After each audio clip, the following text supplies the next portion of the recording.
Bonsoir Edgar Gros-Piron, merci d'être avec nous. Vous allez couvrir ces JO pour Yahoo. Vous avez été le premier champion olympique de ski de boss en 1992. C'était à Albertville devant le public français. Peut-être d'abord une question sur cet épisode de votre carrière. Quels souvenirs en gardez-vous? Très bon, excellent, excellent.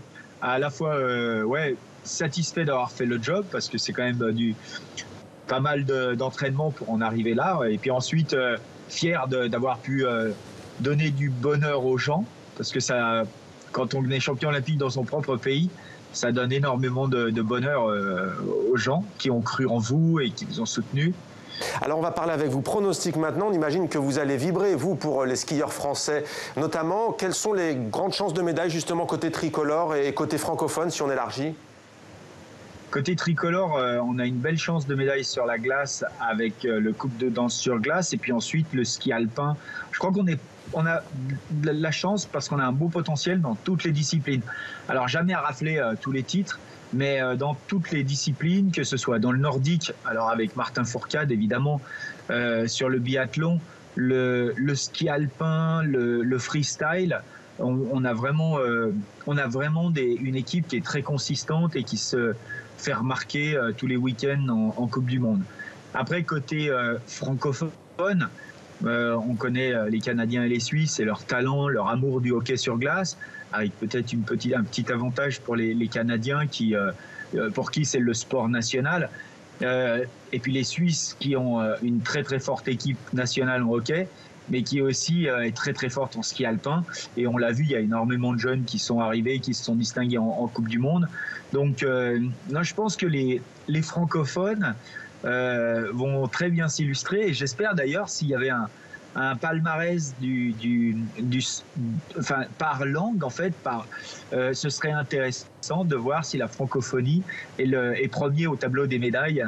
Une question tout de même sur cette grosse polémique qui a émaillé ces derniers mois au sujet du dopage. On le sait, des athlètes russes ne pourront pas participer à ces Jeux, même si plus de 20 d'entre eux ont été repêchés par le tribunal arbitral du sport qui a désavoué le comité international olympique.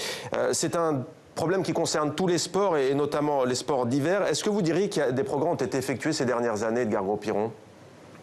Mais c'est pas que ces dernières années, les progrès de la lutte antidopage sont constants, sont permanents, et on assiste toujours à un coup d'avance de la part des gens qui veulent tricher, des athlètes et des pays qui veulent tricher, parce que là, on n'est pas en train de parler, quand on parle du dopage russe, d'athlètes qui se dopent.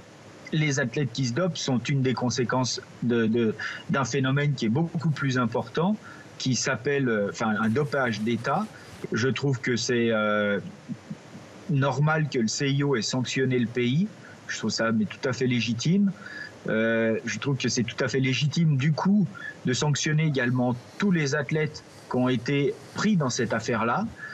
Mais tous les athlètes russes n'ont pas été pris dans cette athlète, donc il y a bien eu distinction entre des athlètes qui ont été pris dans cette affaire de dopage d'État et ceux qui ne l'ont pas été. Et ceux qui ne l'ont pas été vont pouvoir courir, alors non pas sous la bannière russe, puisque la Russie ne sera pas représentée, mais sous une bannière olympique, qui sera une bannière neutre en fait.